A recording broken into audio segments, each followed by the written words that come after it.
Good morning, class. Welcome to Science PT School. This is your science class, and in last class we were at the chapter number three, that is diversity in living things and their classification. And in this chapter, we will study about the diversity of plant because plant is one of the living thing which is found on the earth. Not about the animals we will discuss here. We will only discuss about the plant in this chapter. So, what is diversity? What the diversity term means that diversity is nothing, it's a variety. Okay, so variety of plants is found on this earth, like on and their classification is done on the basis of their size, on the basis of their productivity, on the basis of their color. So, different factors is used to classify them, and we have already started the chapter. So, today we are going to study about like I think in last class we studied about the types of roots, that is tap root, fibrous root. So we studied about the part of the plant. Now today we will study about the classification of plant. So first of all, while studying the diversity in plant, they are classified for sake of convenience on the basis of the similarities and difference in their structure, their organ, and their other characteristics. So as I already told you, on the basis like for the classification, different types of factors is used. Might be their color, might be their parts, might be their other characteristics. On the basis of their different characters, they are classified. Now, what why it is necessary to classify the plant? Classification is a tool which help us to deal with the great diversity. Classification allows us to understand diversity better. Now, classification is a tool which help us to deal with the great diversity. Now, why like classification? By the help of classification, we come to know about the different types of variety of the plants on the earth, and in the same way, we will when we will understand that there is a different types of plant. So. So they have a different types of requirement.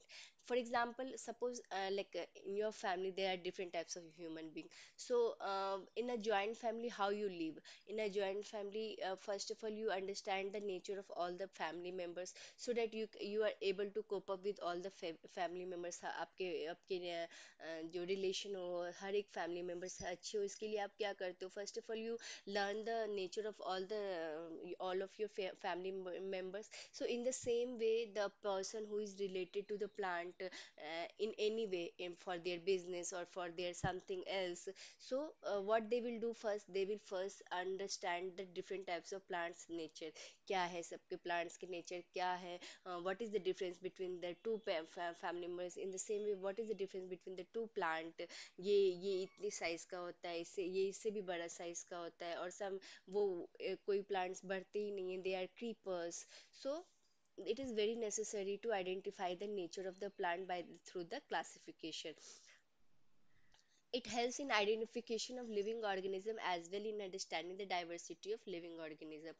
So इससे उनकी identification भी पता चलती है. Like he is like in a family member, like अच्छा ये थोड़ा गुस्से वाला है, अच्छा ये थोड़ा like he is very calm person. So in the same way when we study about the classification of plant, we understood कि no okay this plant can not grow from this height, ये प्लांट अब इससे ज़्यादा नहीं बढ़ेगा, या this plant can not grow, they can only crawl on this ground. So in this way we identify कि अच्छा नहीं ये creeper है and ये shrub है, ये herb है, और this is the tree. So in this way we can give a name to all the plants. So that is called identification.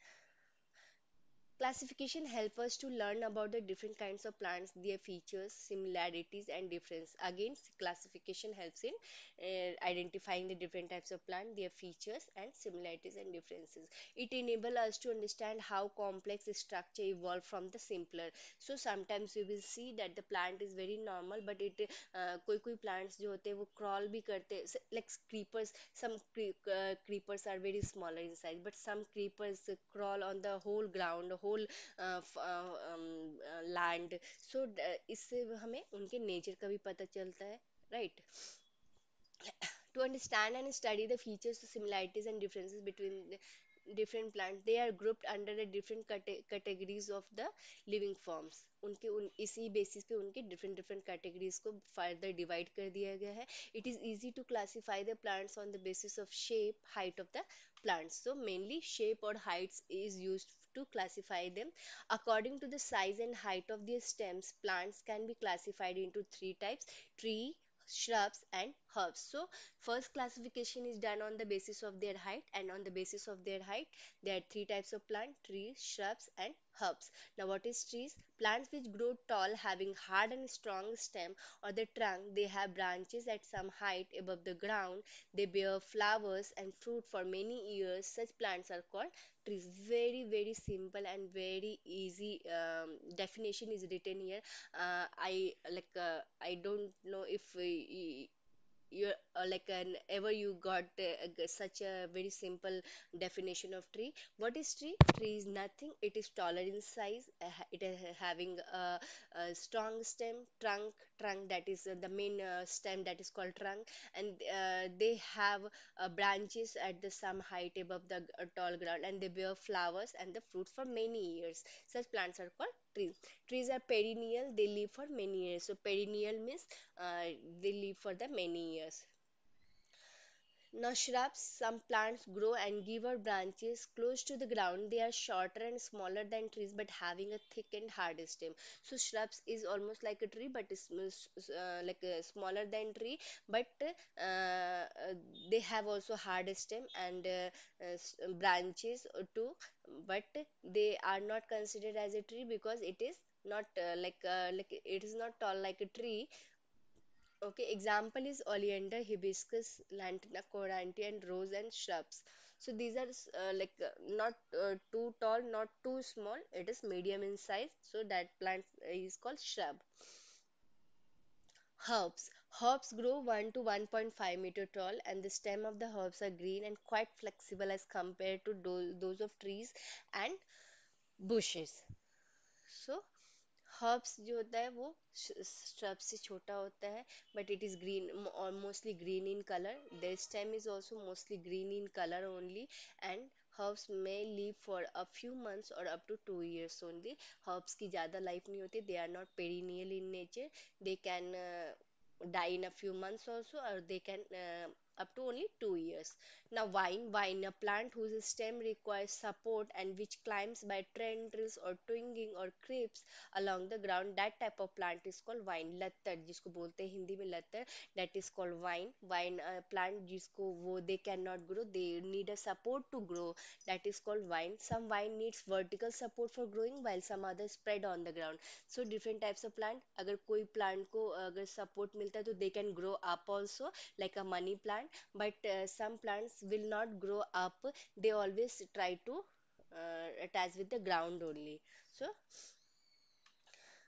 example pumpkin, railroad creeper, cavalry, and watermelon and grapevine. So these all are the vine plants. Climbers like a money plant have a aerial root. Climbers also comes under the vine classification only, but climbers plant like a money plant have aerial root. You all have seen in the money plant कि sometimes they try to grow aerial roots, and वो aerial roots उनको help करता है किसी भी wall से bond होने में, किसी कोई भी support से bond होने में. Some plants used to grow tendrils instead of root, and they used to grow tendrils भी बहुत like you will see it's a coil like structure, green in structure. Okay, the stem of the creeper is very flexible, soft and green. It grows rapidly with the help of support. Creeper is more softer than the climber. Okay, creeper is almost green in color और बहुत नाजुक होता है. That is, it is very soft and flexible. What are similarities between the hibiscus, oleander, and lantana plants? The oleander, hibiscus, lantana, corinthian rose and shrubs that may grow. What are the similarities between hibiscus and lantana? So, hibiscus and lantana and rose, they all are the shrub. Up to 2 to 3 meters, they all are flowering plants and renowned for their large, beautiful colored, showy flowers. These plants are widely cultivated as ornamental plants. So, hibiscus, oleander, lantana plants जो usually grow करते हैं हम colorful flower के लिए, they have almost same size and they comes under the herbs. They comes under the shrubs classification, and because of lots of similar characteristics of three plants, people use these as a showy displays in the home, in the offices. So these all plants are having same size. So हम अपने garden में usually we used to grow it in our garden and keep it in a one row so that वो अच्छा लगेगा, एक height का एक plant का, और एक height पे जाके ये लोग flowering भी start करते हैं. So it's look very beautiful. So in a garden or you terrace garden or the offices, we used to grow such type of plants. So these all are the similarities between hibiscus oleander and the lantana plants. Now, for today, we will end class here only. In next class, we will study more about the other classification. I think we have covered diversity and classification in animal also in this chapter, so we will study it later on. Later on in next class we will see more what type of plants, which some plants are also found in the water plants, water. So so we will study later on. So till the time, keep revising all the points. Thank you and bye.